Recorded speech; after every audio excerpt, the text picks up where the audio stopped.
Welcome to JH.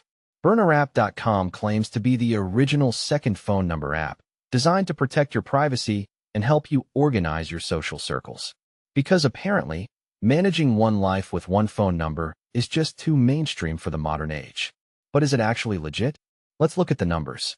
On the Play Store, it's sitting at a questionable 2.3 stars despite over 5 million downloads, while the App Store crowd seems much happier with a 4.7-star rating. It's clear that user experiences vary wildly, or perhaps Android users are just significantly harder to please. The app is quite active on Facebook and Instagram, which is a nice change from brands that treat their social media like a ghost town. Another point for transparency is that they actually tell you who's behind the curtain.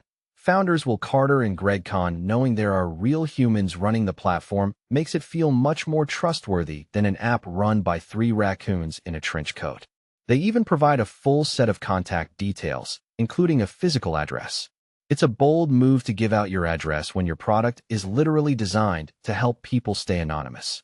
However, it's not all sunshine and temporary area codes. Reviews on the Play Store are a bit of a mixed bag, with users complaining about freezing screens, VoIP numbers failing to work, and the classic struggle of trying to cancel a subscription. Some longtime users have also noticed improvements that actually made the app harder to use, which is the tech world's favorite way of saying they broke something that was working fine. On the bright side, the Burner team seems responsive to support requests, which is more than you can say for most of your exes. So, is BurnerApp.com legit? The short answer is yes.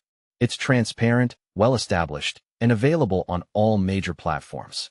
While it clearly has some technical hiccups and a few disgruntled users, its track record and responsiveness make it a reliable option for anyone needing a temporary number.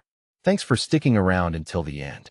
If you found this helpful and didn't hate the commentary, subscribe for more honest app reviews and updates.